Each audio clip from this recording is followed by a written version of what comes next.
A Korean Mafia boss hired a homeless black girl to be his fake wife for one night, but what he saw on her back shocked him to his core.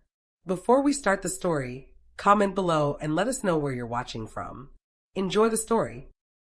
Baek Sung-ho, a ruthless Korean mafia boss, stared at the document on his desk with cold fury. The Korean consortium was arriving in 72 hours, and they wouldn't deal with an unmarried man. It showed instability and lack of commitment. His world was built on blood, fear, and calculated violence, not family dinners and wedding rings.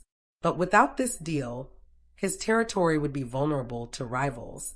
"This is ridiculous," he muttered in Korean, his tattooed fingers tightening around his whiskey glass. His second-in-command, Min-woo, shifted uncomfortably. "Boss, maybe we could find someone from one of the families? Someone trustworthy." Sung-ho's eyes turned ice cold. "No, anyone from our world will want leverage. I need someone I can control completely. Someone disposable." It was a dangerous gamble, but he had no choice. He needed a wife. Fast. One night to secure millions, then she'd disappear, with enough money to keep her quiet or threats severe enough to ensure her silence.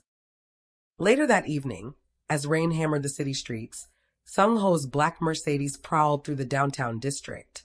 He was still calculating his options when his driver suddenly braked. "Boss, there's someone." Sung-ho looked up, and there she was. There she was, sitting against a brick wall in the pouring rain, clothes soaked through, dirt smudged across her dark skin. But it wasn't her appearance that made Sung-ho's driver brake. It was her eyes, sharp, alert, burning with something that didn't belong to someone living on the streets. Not defeat, not desperation, something dangerous. "Keep the engine running," Sung-ho ordered, stepping out into the rain. He approached her slowly, his tattooed hands visible in the dim streetlight. Most people saw those marks and looked away. They knew what they meant: power, violence, death. She didn't look away. "You," he called out, his Korean accent thick. "Stand up." She tilted her head, studying him like an interesting puzzle. That an order or a request? His jaw clenched. No one spoke to him like that. "How much? For what?" She stood slowly, and despite the torn clothes, she carried herself with unexpected dignity. Tall, beautiful beneath the street dirt, completely unafraid. "One night. You pretend to be my wife for a business dinner. You smile, stay quiet, leave. $40,000. She laughed, actually laughed. "You think I'm a prostitute?" "I think you're homeless," he said flatly. "And I'm offering more money than you've seen in years. For one night of acting." "45,000, she countered, stepping closer. Rain streamed down her face. "Cash. Half up front. And I'm nobody's quiet decoration. I speak when spoken to, handle myself with grace, but I'm not your puppet." Sung-ho's eyes narrowed.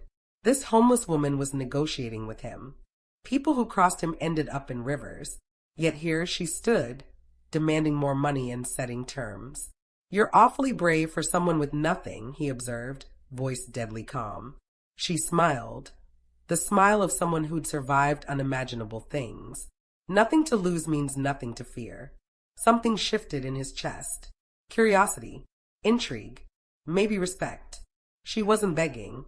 She was treating this like a business transaction between equals. "Fine. 45,000. Half now, half after." He pulled out his phone. "But you do exactly what I say. One mistake and you disappear. Understand?" "Oh, I understand perfectly." She held out her hand. "Do you?" He stared at her outstretched hand, filthy, scarred, but steady. No trembling. Against every instinct screaming that this woman was trouble, he shook it. "What's your name?" "Zuri Monroe." "Baek Sung-ho." He gestured to the Mercedes. "Get in. We have 72 hours. She glanced at the car, then back at him, sharp intelligence flickering in her eyes. 72 hours to make me presentable, or before you need me?" He smiled coldly. "Both." As she slid into the back seat, leaving puddles on the leather, Sung-ho had the distinct feeling he'd just made either the best or worst decision of his life. This woman was hiding something. He could feel it. But right now, he needed her more than he needed answers.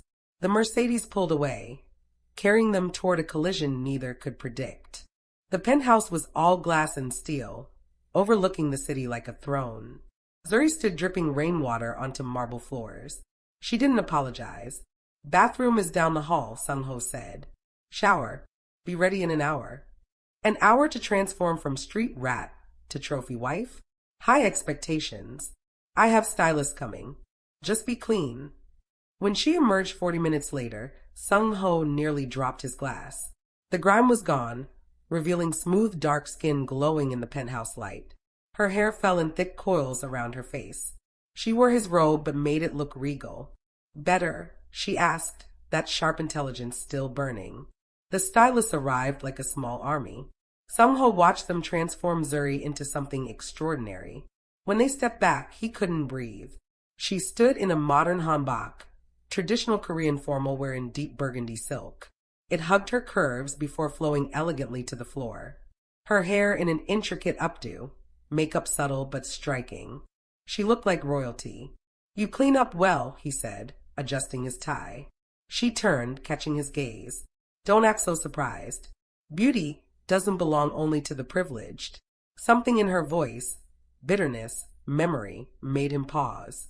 Before he could question it, Min Woo arrived with briefing documents. The consortium members are traditional, Sung-ho explained. Conservative.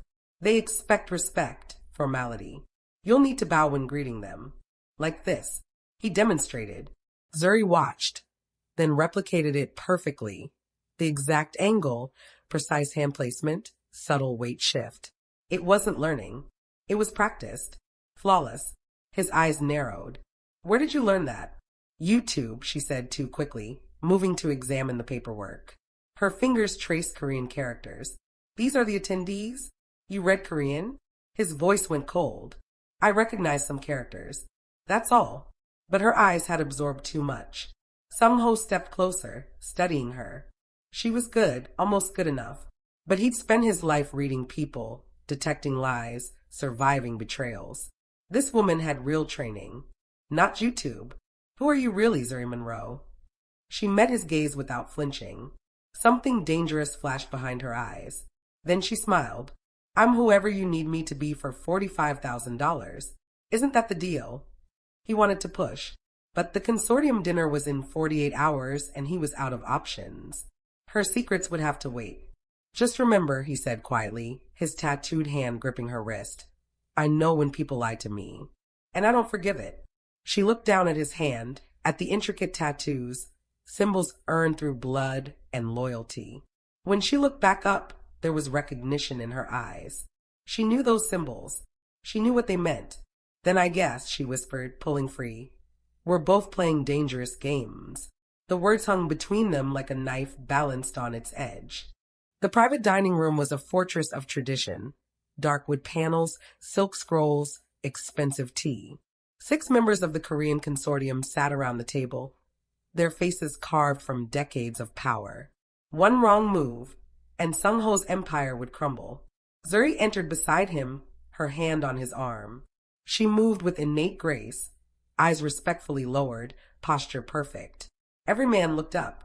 Sung-ho felt something dangerous, pride mixed with possession. Gentlemen, he said in Korean, my wife, Zuri. She bowed, not too deep, not too shallow, exact respect required. Her smile warm but modest. Perfect. Chairman Park, the eldest, studied her with hawk-like intensity.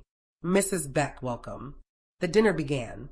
Sung-ho watched Zuri navigate each course with precision, waiting for elders, pouring tea with proper gestures, eating in graceful bites. She didn't just know the customs. She embodied them.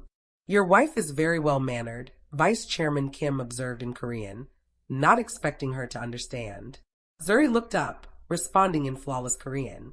Thank you for your kindness. My husband has been patient with my learning. The room went silent. Chairman Park's eyebrows rose. You speak Korean? Yes, sir. I wanted to honor my husband's heritage. Her accent was perfect, too perfect. Remarkable, Park murmured. You carry yourself like Korean royalty. Sung-ho's chest tightened. Second time someone had said that.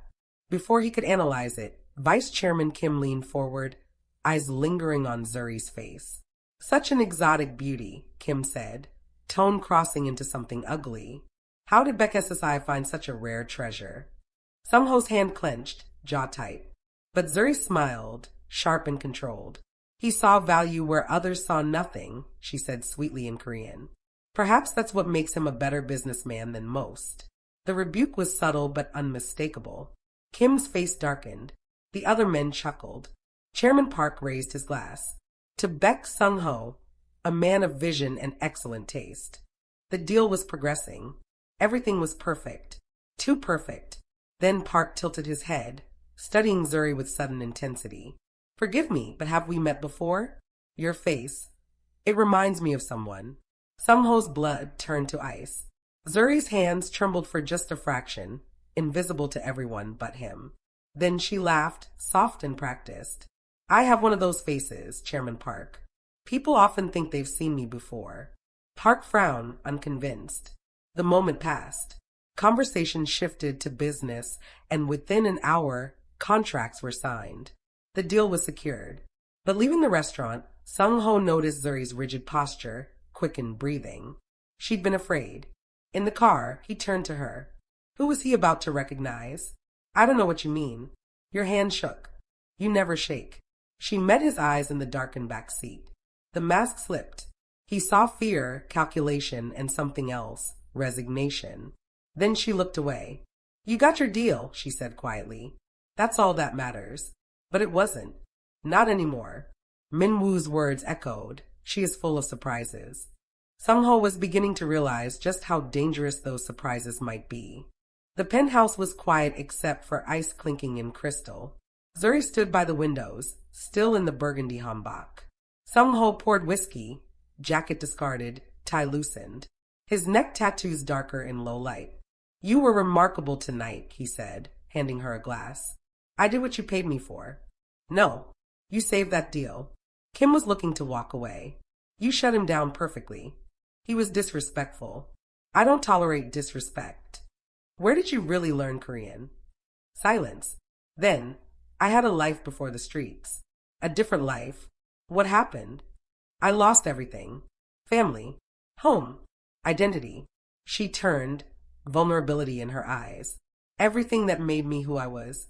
How long were you out there? 5 years. Surviving, being invisible, forgetting who I used to be. His gaze dropped to her hands. Thin white scars crisscrossed her knuckles. Defensive wounds. Fight scars. Who hurt you? She set down the glass. That's not part of our deal.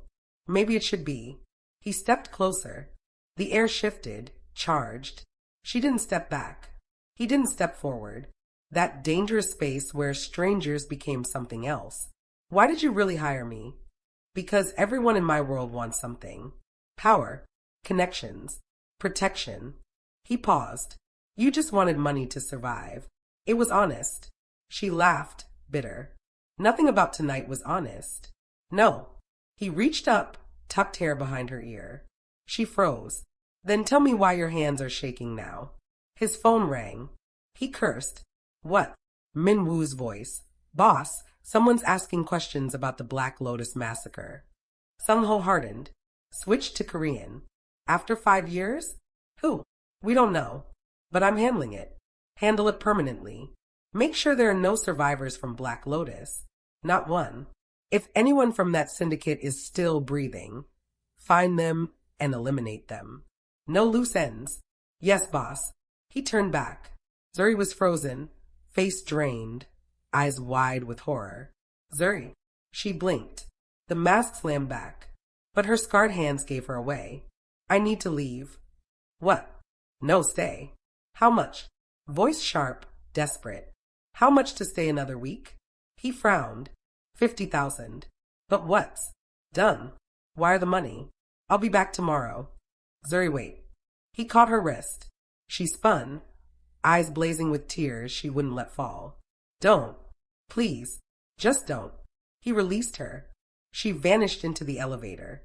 Sung-ho stood alone, her phantom fear lingering. He didn't know the woman he was beginning to want was the very thing he'd just ordered dead. And she didn't know if she'd survive long enough to make him pay for it. The next 2 weeks became a blur of elegant lies. Charity galas, business dinners, family gatherings where Sung-ho's inner circle studied Zuri like a puzzle. She played her role perfectly, the devoted wife who smiled at right moments and never revealed the terror clawing inside. Every night, she went home knowing men were hunting for Black Lotus survivors, hunting for her. At a black tie gala, Sung-ho introduced her to his uncle. Zuri, this is Baek Taesung. Taesung's handshake lingered too long, eyes too sharp. Your wife is quite striking. Where did you say you found her? I didn't. Sung-ho's voice held warning. Zuri noticed something that made her freeze. Taesung's tattoo curved along his wrist with subtle differences. Variations she'd seen 5 years ago on the men who massacred her family. A pleasure, she said, pulling free. As Taesung walked away, he glanced back. Calculating. Suspicious. He doesn't like me, Zuri murmured. He doesn't trust easily. Sung-ho's hand settled on her back, protective. I won't let anyone hurt you. The irony nearly choked her. Later, Sung-ho extended his hand. Dance with me. He pulled her close, closer than necessary. His hand spread across her back, fingers tracing patterns near where her tattoo lay hidden. You've been distant, he said quietly. I've been exactly what you hired me to be. No, you've been afraid. Ever since that night. What scared you? Everything. You. Your order to kill survivors. The fact that I'm falling for my own executioner. Nothing, she lied. He spun her, pulled her back, lips near her ear. I should let you go after this event. Her heart stuttered. Should, he agreed, but his hold tightened. But will you? She looked up at him, this man with death in his tattoos and something vulnerable in his eyes. No. His breath caught. For a moment, they were just two people playing at something that felt too real. Then she saw him. Across the ballroom, a man from her father's organization, older but unmistakable. His eyes found hers, widened. Sung-ho shifted, blocking her from view. What's wrong? I feel dizzy. He guided her away, his body a shield. Minwoo appeared. Get the car, Sung-ho ordered. Now. In the car, she forced herself to breathe. Too close. She needed to move faster. She opened encrypted files she'd been building. Photos of Taesung's tattoo. Financial records from Sung-ho's office. Evidence of embezzlement connecting to old Black Lotus accounts. She was close to the truth. But time was running out. Back at the penthouse, Sung-ho poured water. You're shaking. I'm fine. You're not. He cupped her face. Tell me what you're running from. You, she wanted to scream. Instead, she kissed him. Desperate. Reckless. A distraction and goodbye. When she pulled back, he looked stunned. Zuri. Her phone buzzed. Unknown number. I know who you are, Cog Woo. We need to talk. Tonight. Come alone. Or I tell Baek Sung-ho everything. Her blood turned to ice. The hunter had become the hunted. Sung-ho stared at the investigator's report. What do you mean her history is erased? Before 5 years ago, Zuri Monroe doesn't exist. No birth certificate. No records. She appeared from nothing. People don't just appear from nothing. After the investigator left, Sung-ho sat in darkness. His computer screen glowed. Security logs showing someone had accessed his files. Financial records. Organization rosters. Black Lotus massacre reports. The access code was Zuri's. The door opened. Zuri froze when she saw his expression. We need to talk, he said in Korean. She went pale. About what? About who you really are. Your history doesn't exist. You've been accessing my files. Tonight, you look terrified. I told you I felt dizzy. Don't lie to me. His fist slammed the desk. I've killed people for betraying my trust, and you've been lying from the beginning. I've been surviving. Just like you. We all have secrets. Or should I ask about your uncle's tattoo? The one that doesn't match. He went very still. What did you say? I noticed. I notice everything. It's how I've stayed alive. Who are you really? He stepped closer, voice dangerous. Her eyes filled with tears. Someone trying to survive. Just like you. That's not an answer. It's the only one I can give. He moved to her purse. Then I'll find my own answers. Don't. Too late. He pulled out a photograph, torn and faded. A young Korean girl stood between two adults. The father's face marked with a red X. Sung-ho recognized him instantly. The room tilted. The girl was Zuri, younger, but unmistakably her. The man was Seo Kyung-min, leader of the Black Lotus Syndicate, the man Sung-ho's family had killed. He looked up, photograph trembling. "You're his daughter." She didn't deny it, just stood there, tears streaming. "Seo Ji-woo," he breathed. "You should be dead." "I was," she said quietly. "For 5 years I was dead. Then you hired me. You engineered this. The street. The meeting. All of it. Yes. To kill me." His hand moved toward his gun. "To find the truth. Your family didn't order that massacre. Someone else did. Someone lying to both of us. My uncle." The pieces clicked. "That's why you noticed his tattoo. He was there that night. I saw him. He's embezzling from your organization, just like mine. My father discovered it, and Taesung had us killed to hide it." Sung-ho's mind raced. His uncle. His father's trusted brother. "You're lying. I have proof. Financial records. Witness testimonies. Everything." He stood frozen between the woman he was falling for and the enemy his family had destroyed. "If I show you," she whispered, "will you let me live long enough to see justice?" Before he could answer, Min-woo burst through the door. "Boss, Taesung knows. He's coming here. Now. With men." Zuri's eyes went wide. "He's going to kill us both." Sung-ho had seconds to decide. Trust the daughter of his enemy, or die defending a lie. He grabbed her hand. "Run." They made it to the penthouse with minutes to spare. Black SUVs circled the building below. "We can't stay long," Min-woo said. "Taesung has too many men." Underground garage. Sung-ho turned to Zuri. "Change. You'll need to move fast." She headed to the guest room. At the door, she stopped. 5 years of running. 5 years of hiding. She was done running. "Sung-ho." He looked up. "There's something else you need to see." Her hands went to the zipper. He started to turn away. "No. Look." She let the dress fall and turned her back. The room went silent. Across her entire back was an intricate tattoo. A black lotus in full bloom, surrounded by Korean characters marking her as syndicate royalty. Old, ritualistic, permanent. "Seo Ji-woo," she said in perfect Korean. Daughter of Seo Kyung-min, last surviving heir of the Black Lotus Syndicate. She heard his gun drawn. Turn around. She faced him, half naked, vulnerable, gun pointed at her heart. But steady. "You lied about everything." "Not everything." She stepped forward. "I lied about who I was, why I approached you. But this." She gestured between them. "That was the one thing I couldn't fake. Stop moving." "Or what? You'll shoot me?" "Your uncle already tried 5 years ago." "But I survived. I always survive." "My uncle was there that night. I watched him execute my mother. When I ran, his men shot me twice." His gun wavered. "I spent 5 years putting together the truth." She pulled her phone from the dress. "Your uncle embezzled 50 million from both organizations. My father discovered it. So Taesung orchestrated the massacre, used your family's name." She tossed the phone. He caught it. Financial records, wire transfers, recordings, witness testimonies. Her voice cracked.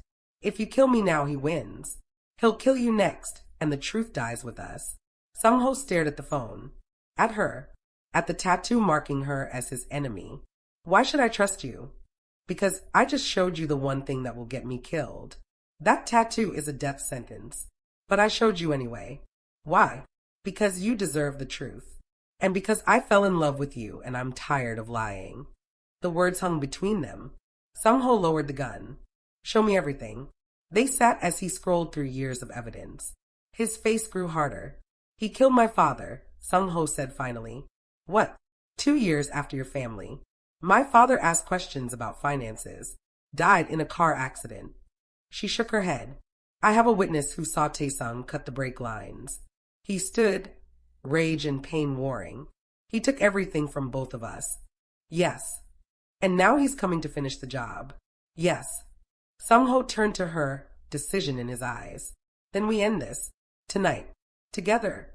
He held out his hand. Together.